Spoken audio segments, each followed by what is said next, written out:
Welcome to the Great Detectives of Old Time Radio. From Boise, Idaho, this is your host, Adam Graham. If you have a comment, email it to me, box13@greatdetectives.net. Check us out on Instagram, instagram.com/greatdetectives. And follow us over on Twitter at Radio Detectives. I do want to encourage you to check out our other programs, and in particular this week, The Amazing World of Radio over at amazing.greatdetectives.net. We are into our summer series, and we started out with Granby's Green Acres, and coming up this week, we'll be playing Minute C. And if you're wondering what the theme is, it's a summer of summer replacement programs. Every program that we feature this season was chosen as a replacement for another series, but was never picked up. There are some really interesting and fun series we'll be playing. No more than 2 episodes of any program during the course of the whole series. So going to be a lot of variety and something new every week. So check it out at amazing.greatdetectives.net.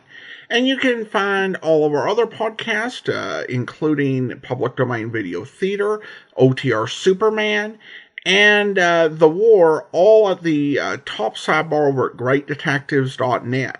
Well, now it's time for this week's episode of The Fat Man. The original air date, June 23rd, 1955, and the title is Murder in the Dark.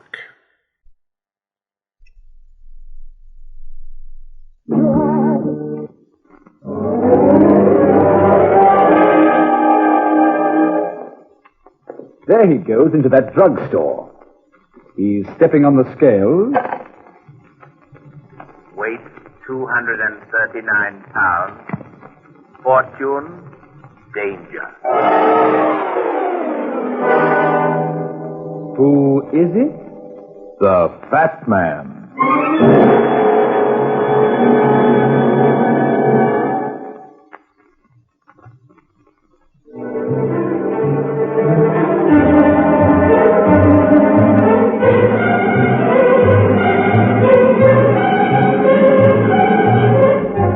And now, here's the Fat Man in Murder in the Dark.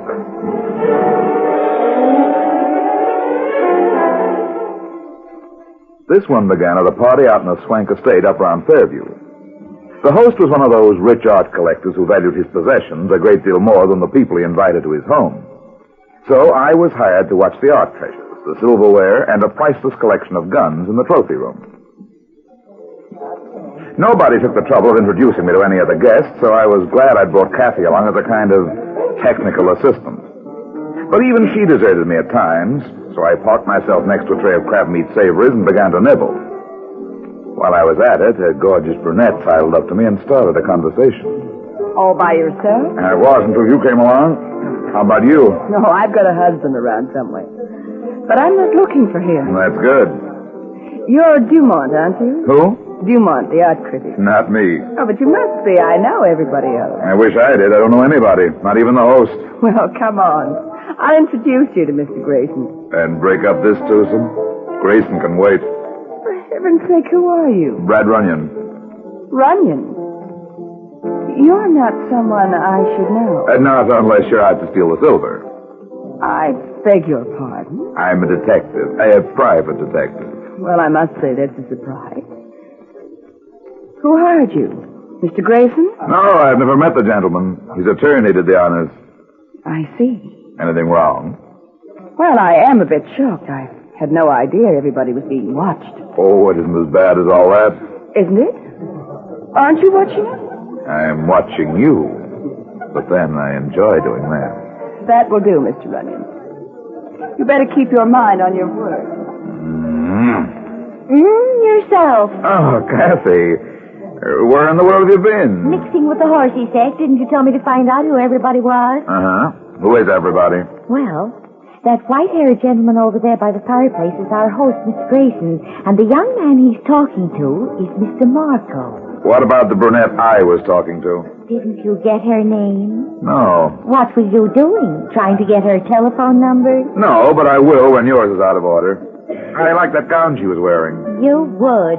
I'm still trying to figure out what holds it up. Not your mind, dear. I thought you were hired to keep an eye on the silverware. Well, I've got two eyes. And they're both popping out of your head. Wait a minute, baby. What's the matter? Somebody slipped into the trophy room. How do you know? The door's closed. Well, don't run away. Where are you going? Inside. Oh, it's you. Why, Mr. Runyon, are you following me around? Not a bit. I'm just keeping tabs on the people who come into this room. Well, you haven't been very careful. What do you mean? Look, somebody's stolen a pistol from the wall. There were two in that set. Now, one of them is missing. Oh, that's interesting. You going to report it? No. Pardon? Put it back later. I'll have to wrestle with you for it. You wouldn't dare. Come on. It was a nice trick, but it didn't work. Why not?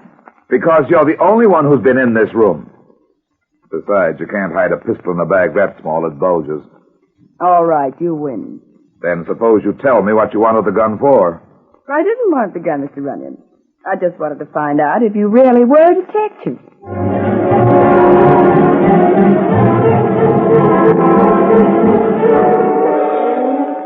Well, I guess we can go home pretty soon now, Kathy. The party's breaking up. Yeah, it's about time. Didn't you have any fun? Not with you. You were chasing that brunette around all night. I had to, honey. I was trying to find out what she was up to. Why? Because a dame like that can make a lot of trouble if she gets a gun in her hands. That's why I never let her out of my sight. You think she really wanted that pistol? I don't know, but she never got it. After that first break, she never came near this room. Then who did?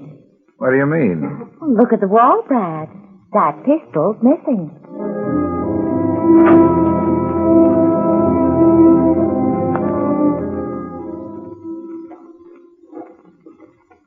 What's the idea of chasing around out here on the driveway, Brad? I'm looking for that dame's car. She might not have left yet. Oh, what difference does it make if she hasn't got the gun? She may have it now. Whoever took it off that wall might have... What is it, Brad? The dame and that guy Marco kissing each other. Where? In that parked car. Yeah, that's some clinch, isn't it? Whoa. A few seconds more and they'll break the record. You don't suppose he's her husband, do you? Not when they kiss like that. Well, I'm gonna break it up. Come on, baby. Brad, don't. Come on. I've got to find out about that gun. What are you going to do? Cough or knock on the door? Neither. I'm going to barge right in. Excuse me. I thought this was my car. Just a minute. Yes? You didn't think this was your car. You made that mistake on purpose. Did I? I'm sure you did. You've been watching me all evening. Oh, is this the man, Gloria? Yes. He says he's a private detective, but I still don't believe him. I do. I've heard of the fat man before. Thank you, Mr. Marco. What's your game, Runyon? Who asked you to come here tonight? Mr. Grayson's attorney. Huh? What for? I've already told your friend here. I was hired to keep an eye on some of Mr. Grayson's valuable possessions. Nothing else? Not a thing. And what you just saw in this car doesn't concern you, does it? No, Mr. Marco. That's fine. The less said about it, the better. Understand? Sure. Only I don't like to be threatened. Oh, this isn't a threat, Runyon. It's a bribe. It's $50 for keeping your mouth shut. My mouth isn't that big, Mr. Marco. Oh, go on. Take it. It's worth $50. Oh, I'm sorry. I dropped it on the floor. I'll get it. No, it's all right. I have it. Only I'm not going to keep it. Why not? Because I don't take money from strangers. Say, come back here. See you again, Mr. Marco. Come on, Kathy. Hurry up. What happened, Brad? Sandy, you've got to speak to Mr. Grayson right away. Why, did you find the gun? No, but I know where it is. In Mr. Marco's pocket.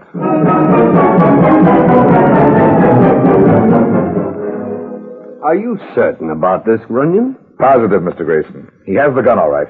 I felt it in his pocket when I bent over him in the car. Well, I can't understand why Marco should want to steal a pistol of mine, especially that one. It's not a valuable item. It shoots, doesn't it? Well, I should imagine so. And that's why he wants it. He and that Gloria woman have been after it all evening. What Gloria woman? That good-looking brunette in the white satin gown. You were talking to her a couple of times tonight. Oh, yes. Of course. She's pretty sweet on this Marco guy, isn't she? I wouldn't know. Well, I would. And if they were planning to knock off her husband or somebody like that, it might be a pretty good dodge to use one of your guns. Good heavens, man, you don't think they're contemplating murder, do you? I don't know what's in their minds. I'm not going to monkey around trying to find out. As long as I get that gun back, there's nothing for you to worry about. But there is. There is, Runyon. What do you mean? You can't help it if she wants to bump off her husband. Don't be a fool. We've got to stop her. Why, Mr. Grayson? Why are you so concerned about her private affairs? But they're not her private affairs. They're mine. Don't you understand? Gloria is my wife.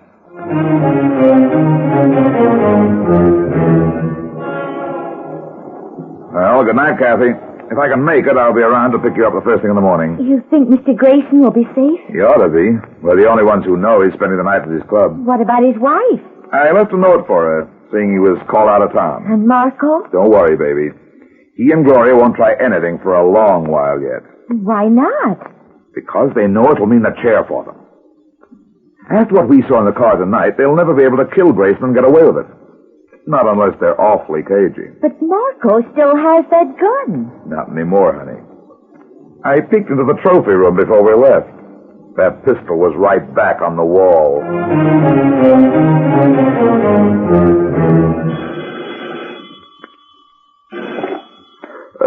Hello. Hello, Mr. Runyon? Yeah, that's right. Oh, this is Marco, Runyon. I wake you? Yeah, what do you want? I want to make an appointment with you early tomorrow morning. I see you in your office. You can if you let me get some sleep. What's it all about? I'll tell you when I see you. What's it all about, Marco? It's about a murder. I want you to prevent it from happening, Runyon. Why? Who's going to get killed? Me.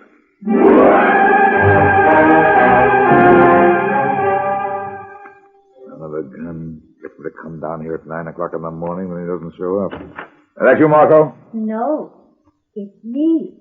Oh. How do you do? How do you do, Mr. Runyon? My name is Grayson. I beg your pardon. Hattie Grayson. Any relation to the man I worked for last night? Why, yes. I'm his sister. Oh, that's right. I think you were pointed out to me at the party. Well, I didn't stay very long. I keep to my room most of the time. You live with your brother? Yes, on the 3rd floor. Well, what can I do for you, Miss Grayson? Accept my check for $500. Oh, that'll be a pleasure. Not until you find out what I want you to do for it. What's the catch? Do you know a man by the name of Paul Marco? Yes, he'll be here any minute. No, Mr. Runyon. He's not coming. Why not? Because he's dead. What's that? He's dead, Mr. Runyon. I killed him. When? Early this morning. I shot him with a revolver. Now, look here, Miss Grayson. If this is your idea of it... Please. I came to see you because I'm in trouble. I want you to get me out of it. Oh, I'm sorry, but this is no job for me. You don't need a detective. You need a lawyer. Not if you help me. Nobody will suspect me, Mr. Runyon. I had no reason for killing him. Then why did you do it? I was afraid. Of what? Him. I was afraid that he'd kill me because I knew about him and Gloria. Don't you understand? No. Oh, they were shameless, Mr. Runyon. Shamelessly in love. Even so, that's not against the law. But murder is. Then you won't help me. Help you? I'm going to turn you over to the police. Oh, but you can't, Mr. Runyon.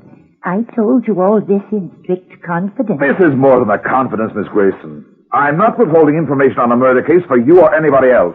Then I'm going. No, you're not. Sit down. No. Sit down, I said. Hey, drop that paperweight. I won't. Drop it, you crazy. No. Oh, confound it, you broke my water cooler. Now you better behave. Let go of me, you fool. I'll kill you if you try to hold me here. Phil! Yes, who is it? Me, Brad, Kathy. Good. You got here just in time. What's the matter? Don't ask any questions. Just call up Mackenzie over at headquarters and get him over here. Tell him I've got the murderer of Paul Marco. Paul Marco? You must be crazy, Brad. Why? Because Marco's alive. He's waiting for you downstairs in his car.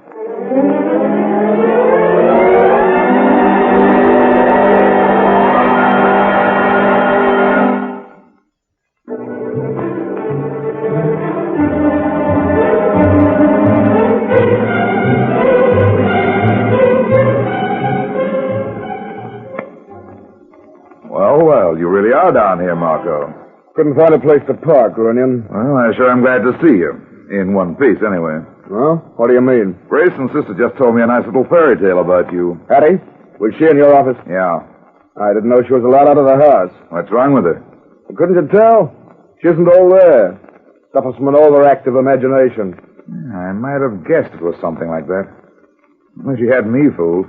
What did she tell you? Well, it isn't really important now. Hey, what's on your mind, Markham? That's what I told you last night. Somebody's anxious to kill me. Who? Mr. Grayson. How do you figure that? Well, he called me over last night after the party. Asked me to come over to his house. When was this? About 3 o'clock in the morning. Go on. Well, I was smart enough not to go up to the front door and ring the bell. I saw a light in the living room, so I walked around the side and looked through a window. And? He was standing there in the middle of the room, loading a revolver. What kind of lie is that, Marco? What? Are you and Gloria still trying to kill Grayson? What are you talking about? That lie you just told me. You're trying to build up a case against Grayson so you can bump him off and claim it was self-defense. Oh, you're crazy. Beat it, Marco. And don't try anything foolish. Grayson wasn't home last night. He was at his club. No. Go on, beat it. I've got work to do. Don't ever get a job from me, Runyon. Good. Brad! What's the matter, honey? That Grayson woman, she got away from me in the office. When? Just now. I turned my back on her for a second and she was gone. Well, there's no point in looking for her around here. We'd better go over to the Hillary Club and tell Mr. Grayson. Grayson? Mr. George Grayson? That's right. Are you ringing his room? Well, I will, sir, but I know he's not there. What do you mean? He checked out, sir, early this morning. When? Oh, about 10 minutes after he came in. You see, he didn't spend the night here.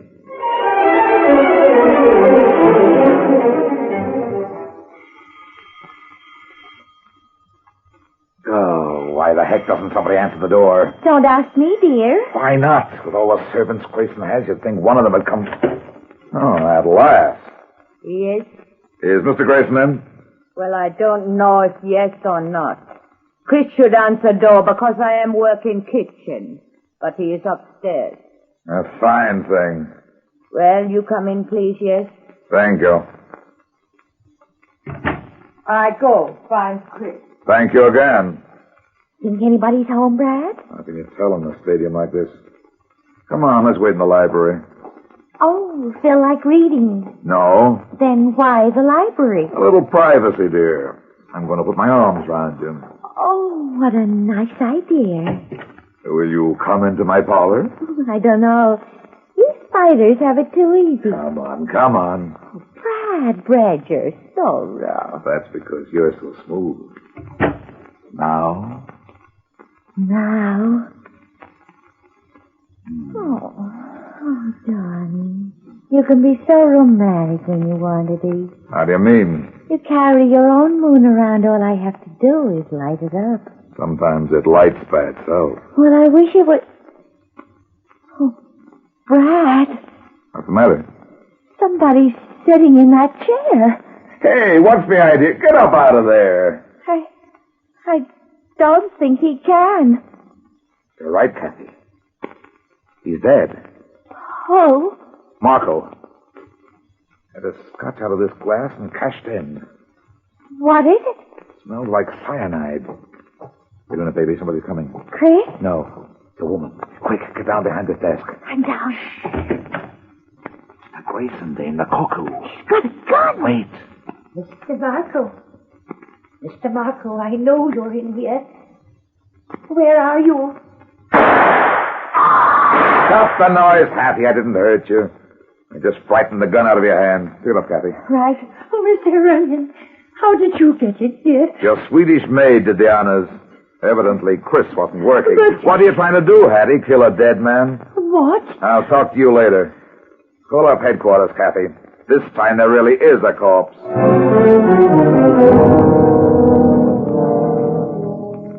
Yeah, cyanide poisoning, all right. From this whiskey decanter on the desk. You didn't touch anything, did you, Brad? Nothing but Kathy, Mac. Yeah, well, how about you, Chris? Did you come into this room after you let Marco in? No, sir. And you think he was in here alone, huh? Yes, sir. Miss Hattie was up on the third floor, and nobody else was home. Well, I don't get it. If Marco was murdered by anybody in this house, how did the murderer get him to come here and take this drink? That's what I don't understand. Marco was afraid to come here last night because of Mr. Grayson yet this afternoon. This afternoon, he might have known Grayson wasn't home. He did, sir. How do you know? I told him, sir. When? On the telephone, sir, just a few minutes before he came here. Oh, I see. He called up first to make sure the coast was clear. Yes, sir. Did he ask about Mrs. Grayson? Yes, sir. I told him she was expected home any moment. So he came over here, waited for her in the library, and poured out a drink. That's right. Oh, it doesn't make sense, Brad, and you know it. Why not? Because there isn't any way to commit murder like that. If Grayson or that screwball sister of his wanted to kill Marco, they wouldn't leave poison around in a whiskey decanter and wait for him to drink it. But one of them must have put that poison there. Grayson and his sister are the only ones who had a reason for killing Marco. If Marco was supposed to be killed. Huh? Maybe that drink he had was intended for Grayson. You mean... How about it, Chris? Was Mr. Grayson in the habit of having a drink here after his lunch? Why, yes, sir. He always had his brandy in the library when he was home. Well, that's it, Runyon. Marco was poisoned by mistake. Of course.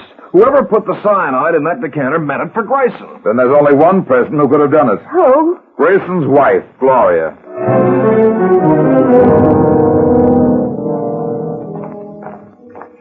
I don't get it, Brad. What do you expect to find in Marco's apartment? Nothing. Then why did you borrow the key from the superintendent? I've got an idea, baby. If Gloria put the poison in that decanter, she did it without letting Marco know. So? So she's bound to get in touch with him sometime. And if she drops in at the apartment, we might be able to trap her into a confession. Well, at least we can try. Paul? She's here. Paul? That you? No, it's the fat man. Runyon. What do you want? I want to know why you're here, for one thing. Well, I'm waiting for poor Marco. I've been looking for him all day. You should have looked in your own home. What? You might have saved yourself a lot of trouble. What are you driving at? Don't play dumb with me, baby. I'm investigating a murder, and you're right in the middle of it. No. Don't deny it. You've been wanting to kill your husband ever since you fell in love with Marco. If I hadn't caught you with that gun last night... No, we put it back. Sure you did. And this morning you figured out another way of killing him. I didn't. Stop the noise. You're wanted for murder, Mrs. Grayson. But I didn't kill Then him. who did? I don't know. Come on. Who put that poison in the decanter? I don't know what you're talking about. You will when the police get through with you. Who put the poison in that decanter? Paul. It was Paul. He did it. He must have. Paul is dead, Mrs. Grayson. What? He's the one who drank the poison. You're lying. He's dead, I tell you. You should have tipped him off. You're lying. You're trying to trick me. You tricked yourself. Come on, you. I'm turning you over to the police. No. Let me go. Don't get rough, sister. And stop kicking or I'll let you have it. Let go of me. Grab a coat, Kathy. We're taking her to the car. I won't go. Yes, you will. You'll go if I have... Oh, you little devil. What happened, Brad? She bit me.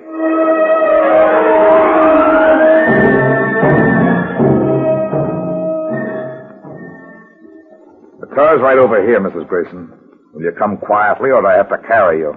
Where are you taking me? Back to your house. Mackenzie's waiting for us. You're making a mistake, Mr. Runyon. I didn't kill Marco, and I didn't put the poison in the decanter. We'll see about that. Brad, look out! Huh? The man in that car, he's got a gun. Quick it on! Oh, glory, that was a close call for all of us. Stay here, baby. I'm going after that car. Brad, no, those shots were meant for you. No, they weren't. They were meant for me. What? My husband was driving that car.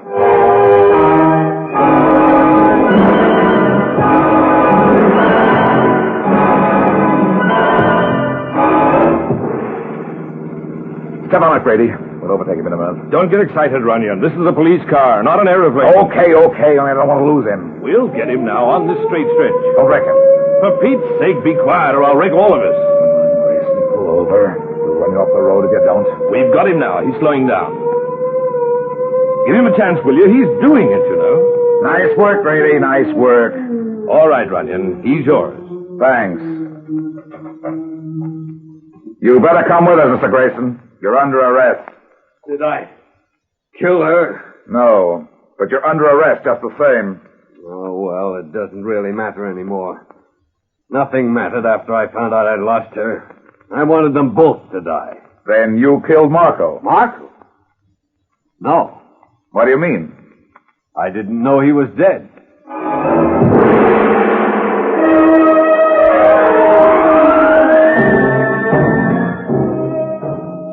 All right, now sit down, everybody, and please be quiet. I don't want nobody to leave this library. Okay. Now, let me get back to you, Mr. Grayson. You say you didn't put the poison in this decanter. Why, no, I've been gunning for Marco all day. If I'd seen him, I'd put a bullet through his head, the way I was going to last night. Then you must have done it, Mrs. Grayson. Either you or Hattie or Chris. Or the gardener or the Swedish maid. You can't accuse everybody, Mac. Why not? Because only one person killed Marco. And I think I know who it is. Oh, who? A person who knew that Marco drank scotch. What? Here. Look at this decanter, Mac. The one with the poison in it. Yeah? Smell anything? Sure, cyanide. Nothing else? Well, it's scotch, isn't it? Of course it's scotch. But Chris told us that Mr. Grayson was in the habit of drinking brandy in here. Then the poison wasn't meant for him at all. That's right, Mac. The poison was meant for Marco. Only the murderer wanted us to think it was all a mistake. Why, Brad? Because it makes Mrs. Grayson look guilty. You killed Paul Marco, Hattie. Me? Yes, Hattie. You killed him because he was ruining your brother's life. Well, I told you, Mr. Runyon. I told you I killed him. You told me before he was dead. Oh, no. I shot him after. At least I tried to. That was to throw us off the track. That's ridiculous. No, Hattie, it's pretty clever. Only a mind like yours would have thought of it. And it might have worked if there were brandy in that decanter. But the scotch is going to convict you. Hey, who cut off those lights? Watch him, Max. He's going for that decanter. Chris, quick, turn on the lights. I'll get them, Brad. Hurry up! There's the light. It's too late, Kathy. She smashed the decanter. No, Mr. Runyon. It dropped out of my hand after I took a drink of it.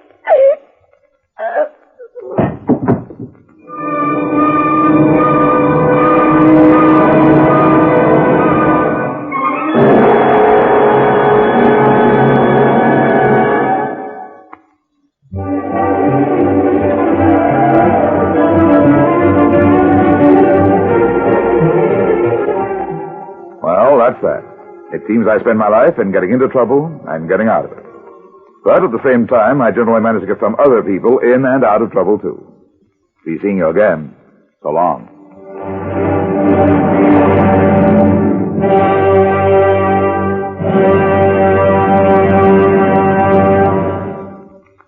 Welcome back. This was one where they really made you work to keep up with who was going to be the victim before you could even figure out who might be the killer. Well, listener comments and feedback, and we'll get this off of YouTube. Sherry writes, I really enjoyed this one. The Fat Man is one of my favorites. Well, thank you so much, Sherry. I do want to go ahead and thank our Patreon supporter of the day. Thank you to Jonathan, Patreon supporter since March of 2020, currently supporting us at the Seamus level of $4 or more per month. Well, that will do it for now. Reminder, if you do enjoy this podcast, be sure to rate it, and if you so desire, review it wherever you listen to the podcast. But join us back here tomorrow for The Man Called X, and we'll be back next Tuesday with another episode of The Fat Man. In the meantime, send your comments to box13@greatdetectives.net. Follow us on Twitter at Radio Detectives and become one of our friends on Facebook, facebook.com/Radio Detectives. From Boise, Idaho, this is your host, Adam Graham, signing off.